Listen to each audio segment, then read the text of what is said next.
Chelsea are once again busy in the transfer market as they continue to fully back Xabi Alonso. The first big signing came out of nowhere, and it was Morgan Rogers. Nobody thought Chelsea would have this kind of pull after a poor 2026 season where they couldn't even get any form of European football. But the Blues continue to get the players they want, and who better than Morgan Rogers, a talented Englishman who has already taken the Premier League by storm. Over the last 2 seasons at Aston Villa, Rogers scored 28 goals and provided another 24 assists. He's at his best when the games open up, using his strength and powerful ball carrying to drive through the midfield before either creating chances or unleashing shots from distance. According to The Athletic, Xabi backs Rogers to make an instant impact. He has spoken highly about him multiple times, especially about his flexibility. It makes sense because Rogers' qualities fit into whatever system Alonso chooses. During his time at Bayer Leverkusen, Alonso regularly used a 3-4-2-1 formation, built around 2 attacking midfielders operating in the half spaces behind the striker. So instead of using traditional wingers hugging the touchline, those 2 number 10s constantly drifted between the lines, linking the midfield to the attack and creating space for everyone around them. That's where Rogers could thrive. Rather than being stuck on the wing, he would have the freedom to receive the ball in dangerous central areas before driving directly at defenders, something we've seen him do time and time again at Villa. On the right side, Rogers could drift wide when needed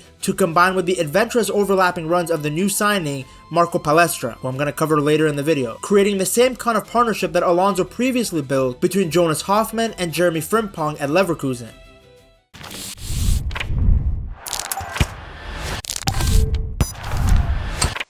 If Rogers is starting as the left number 10, then on the opposite side, you would have Cole Palmer. He would enjoy a much freer role, similar to the one Florian Wirtz played under Alonso, floating into pockets of space and dictating the attacks. The beauty of this setup is that it doesn't force Rogers and Palmer to have to battle for the same spaces. Their movement naturally complements one another, allowing both players to influence games while keeping Chelsea's attack balanced. Alonso has also shown throughout his coaching career that he isn't afraid to tweak his system depending on the players available. But the arrivals of Rogers and Palestra strongly suggest that he's looking to bring many of the ideas that made Leverkusen such a success to Stamford Bridge.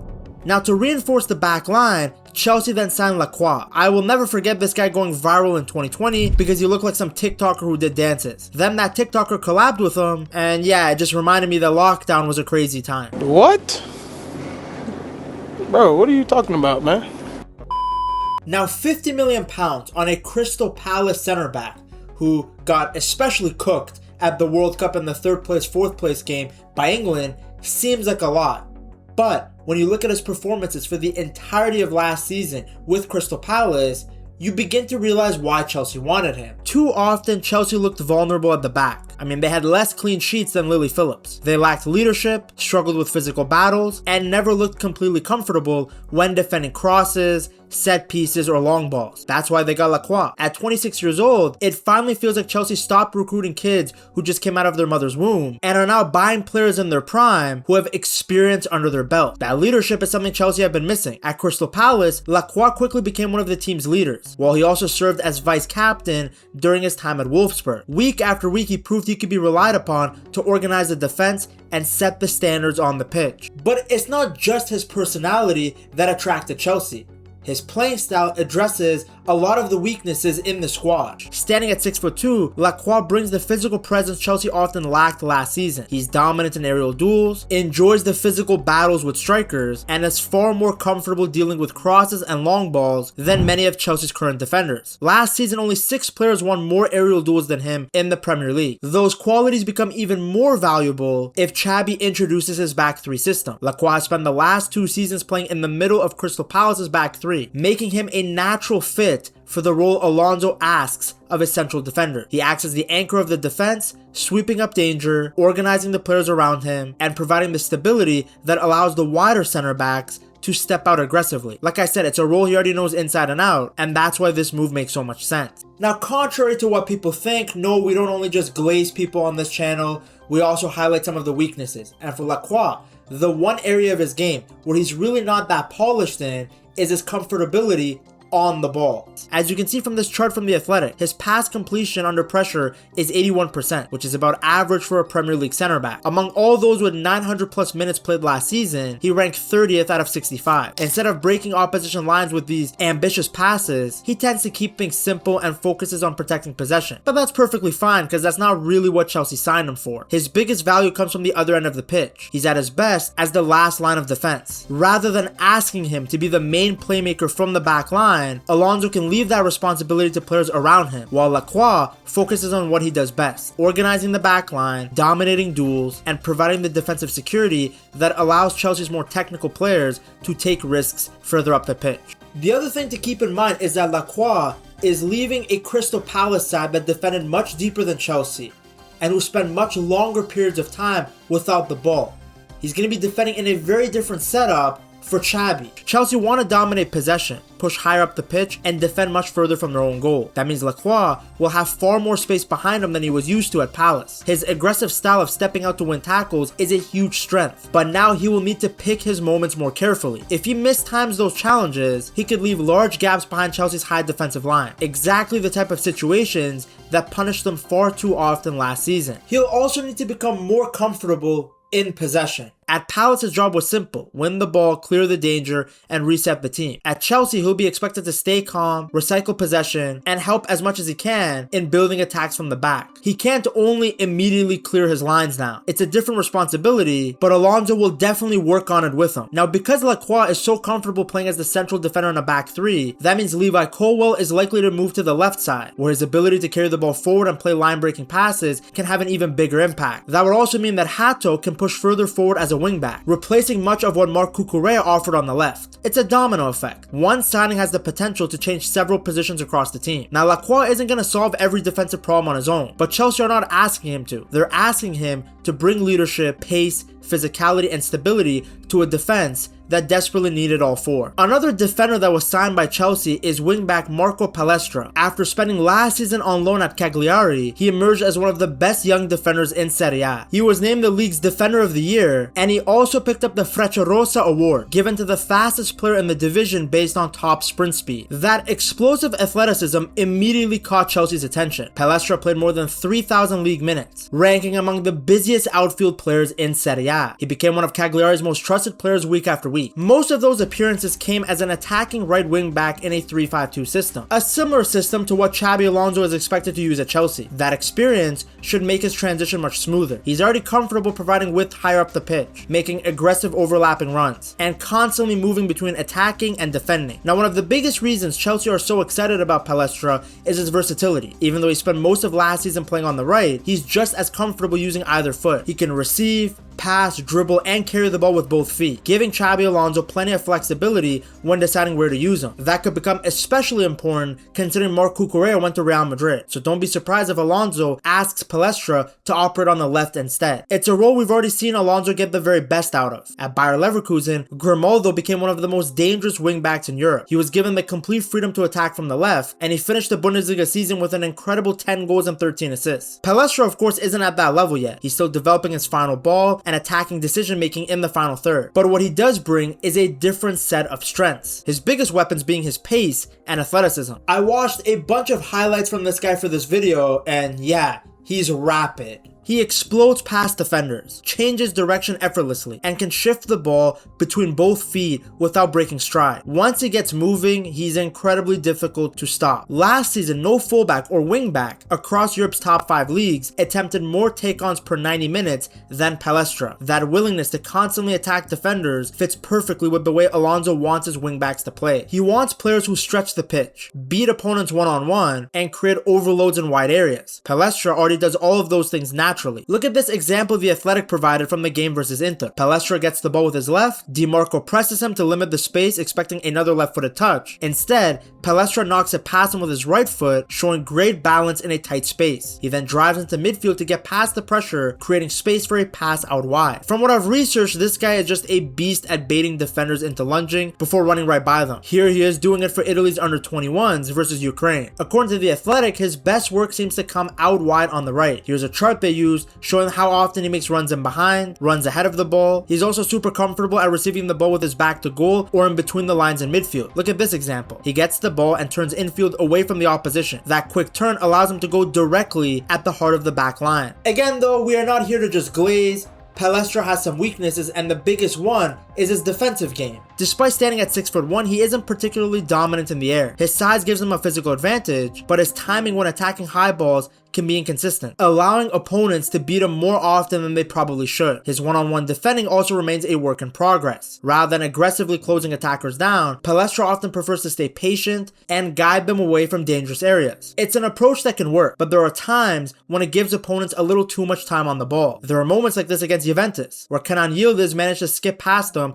after Palestra hesitated before committing to the challenge. These are the kind of details Alonso and his coaching staff will be looking to improve. The encouraging part is that none of these weaknesses come down to a lack of athleticism or effort. They're largely positional habits and defensive timing, exactly the sort of things that can improve with coaching and experience. Now earlier I talked about how Chelsea are moving away from their previous strategy of signing young players with the hope of selling them for a profit in the future. And there's no better example of this than the Blues' pursuit of Danny Welbeck and Jordan Henderson. Danny Welbeck is 35 years old. That brother is pushing 40. He's in the final year of his contract at Brighton, and certainly isn't the blockbuster striker supporters usually dream of. But once you dig a little deeper, the move starts to make a lot more sense. Chelsea have spent years chasing the perfect number 9. They've signed young prospects with huge potential, experienced stars for massive transfer fees, and everything in between. Yet the position has remained one of the club's biggest headaches. This time, Xabi Alonso appears to be looking for something different. Instead of focusing purely on age or resale value, Chelsea are targeting a striker whose profile fits exactly what the Spaniard wants from his attack, and that's where Danny Welbeck comes in. Over the past 2 seasons under Fabian Hürzeler, Welbeck has arguably been playing the best football of his career. He scored 25 goals in 76 appearances during that period, including back-to-back double-digit Premier League seasons, something he had never managed before. And keep in mind, this guy used to play for United, and the good version of United under Sir Alex Ferguson, not what we're watching now. What's even more impressive is that almost all of those goals came from open play rather than pens, showing just how effective he's become inside the box.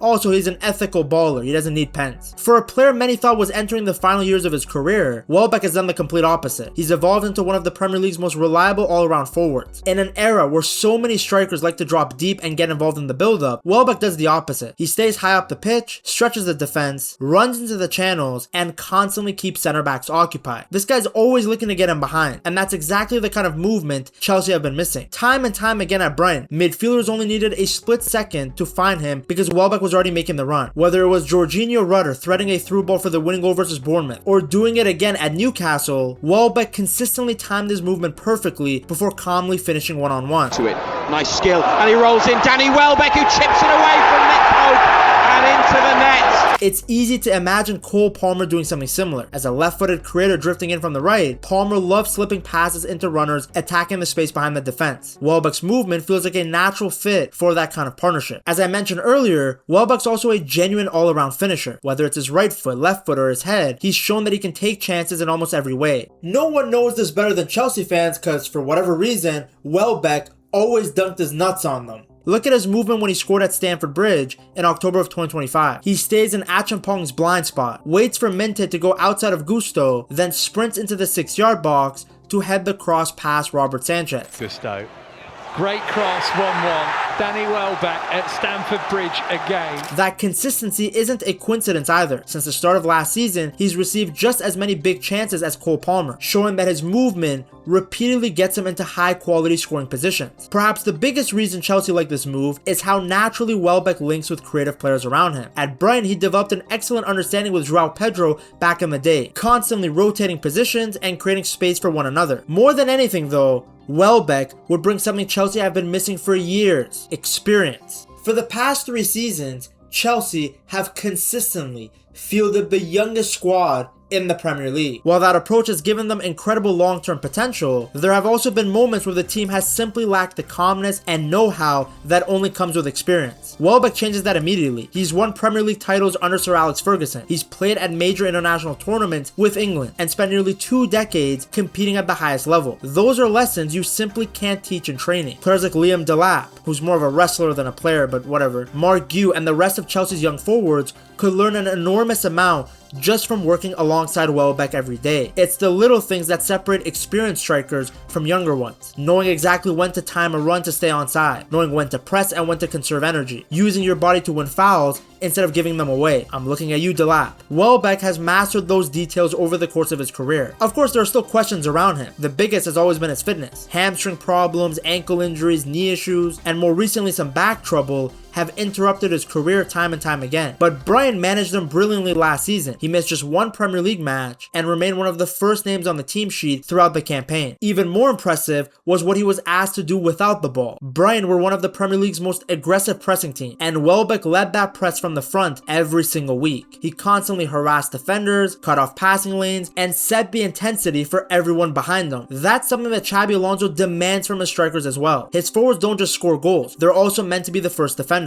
Whether it was Patrick Schick, Victor Boniface, or Kylian Mbappe, Alonso has always expected his number 9 to work relentlessly when the team loses possession. Welbeck already does exactly that, and he's exactly the kind of player that Chelsea have been missing. Now, Jordan Henderson is another signing that shows Chelsea's new direction. As I mentioned earlier, the Blues won more seniors, or should I call them unks, in the dressing room. And there are not many players more qualified than Henderson. He's won the Premier League, the Champions League, and countless other trophies as Liverpool captain, while also becoming one of England's most respected senior international. Former managers and teammates have constantly praised his leadership, professionalism, and ability to raise standards around the training ground. Thomas Tuchel even described him as a serial winner, while Brentford signed him largely because of the example he sets for everyone around him. That's exactly what Chelsea's young dressing room has lacked. Of course, Henderson can still contribute on the pitch. He made more than 30 Premier League appearances for Brentford last season, and has shown he can still perform at a high level. But nobody expects him to become one of Chelsea's undisputed starters, with players like Moises Caicedo, Enzo Fernandez, Romeo Lavia when he isn't in the hospital, and even Reece James capable of playing in midfield. The competition is already fierce, especially since Chelsea are only playing one game a week. So Henderson's value comes as the experienced voice in the squad. It's a role similar to the one Thiago Silva played so brilliantly during his time at Stamford Bridge. They're adding another leader to a squad that has spent years searching for exactly that. If you enjoyed this video, I'm sure you will love this one too.